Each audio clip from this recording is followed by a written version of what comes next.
And the second example here in the related pages of this maze construction example, that's called the counting maze construction. Counting maze construction right here, it demonstrates the use of the counting maze builder. So very similar to what we did before. Basically, the idea is the same, the configuration is exactly the same. So we create the maze game, okay, which is our director class that has the method, the operation right here to create the maze. And this time we construct the maze, that maze builder, which is the counting maze builder. So when we start using build operations available in the counting maze builder, of course we want to do the same thing. We construct the maze object, we want to build the room, we want to build the second room. So basically we have a configuration of 2 rooms, and then we want to organize the door there. And here, instead of constructing all of these objects, the counting maze builder simply just continues to add statistics about every type of the object that we're trying to build.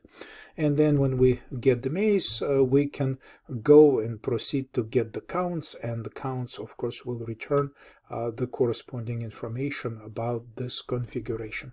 So this is an example of the sequence diagram for the same configuration, but a different purpose of the counting maze builder, obviously.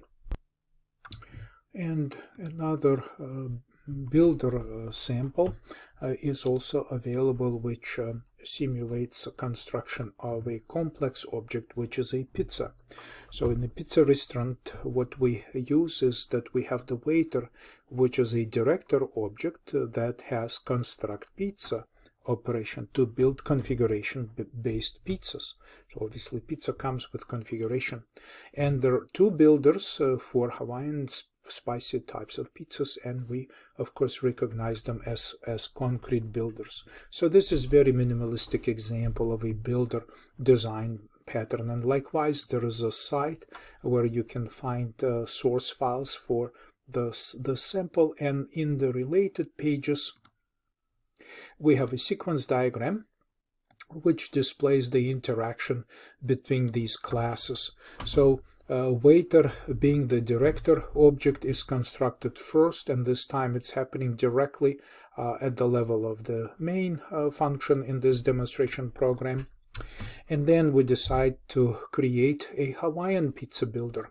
And of course, once again, both types of concrete builders deriving from the base class pizza builder.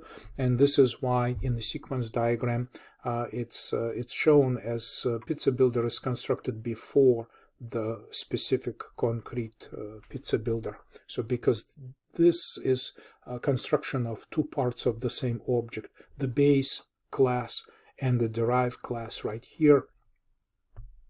So then we tell our director object in this design pattern that we want to use this specific pizza builder, and of course we pass this interface to use to call methods to construct the pizza.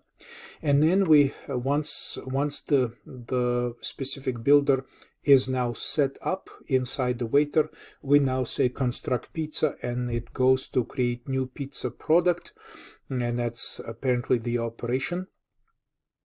And so it constructs the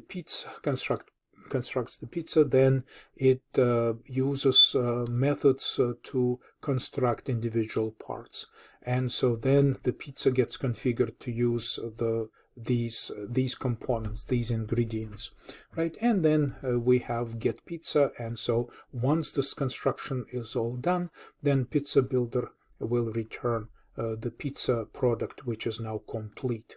Okay, so the next thing that it has is show pizza. So we have the constructed pizza with all of the components. So we say show pizza, so it apparently will print all the information about specific ingredients And then we construct the second pizza builder, but this time it's a spicy pizza builder. So we then set this new type of object to be our builder class in the director is supposed to use to construct every individual part. And here we have the same set of steps, the same configuration here to create a new pizza, then build components to specify all the ingredients, and as we call these operations here. Now, of course, we part of this construction is that we go back to pizza object and set all the ingredients so that pizza is constructed from these ingredients. And then in the end, we do exactly the same steps. We say get pizza from the complete. Now is the builder knows that it's complete, so we get pizza and we return it from our director class in our design, and the rest is just show pizza, and the destructors are shown that the objects are actually going out of scope in the opposite order as they were constructed. So that's the second example of the builder design pattern that we have in our demonstration right here. So in summary, there are some differences between the abstract factory design pattern and the builder design pattern. There are some similarities there as well. So while the abstract factory, which we discussed earlier, emphasizes object creation operations for families of related objects, remember we tried to envision hierarchies of objects that we were constructing, such as this visitor hierarchy, and then we decided to create a matching set of concrete factory objects that use the create interface, common interface to be used by the scenario in our case. So this is the example of this hierarchy of related objects. So each family is a set of classes derived from a common base. Okay, so each object is returned immediately as a result of one call, because we basically say in this sequence of interactions, so we just basically say create visitors, and create visitors makes a loop, and each iteration of that loop calls into create visitor, and instantly the call is delegated to a specific abstract factory implementation or concrete factory, which manufactures the corresponding object and returns it immediately. Now, the builder pattern, on the other hand, focuses on a complex object which has a mixture of all sorts of ingredients and components which are not related in such a nice way all the time. They can be parts of the hierarchy, but not necessarily. This is not a requirement.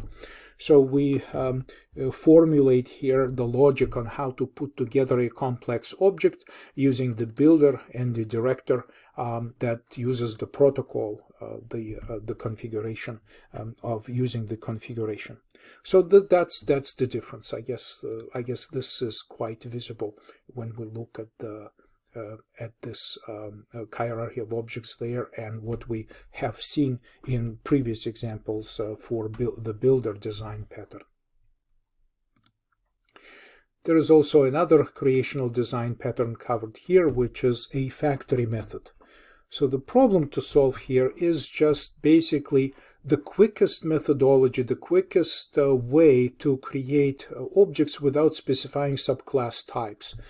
Basically, there could be multiple subclass types just like this, but we could simplify this factory design pattern to just have this type of operation available somewhere in a single class. So it would simply take the specification, the name of the class to create, and instead of relying on concrete factory classes, it would just go directly and create a specific object and still return a common interface back.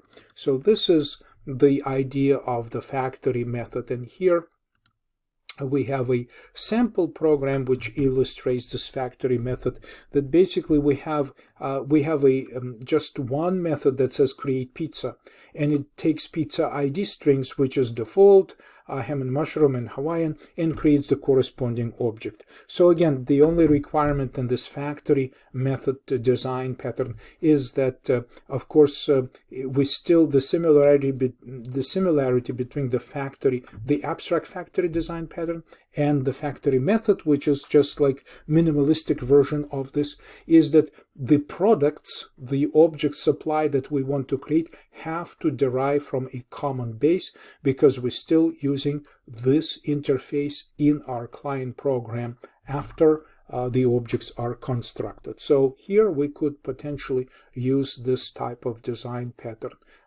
in this visitor creation.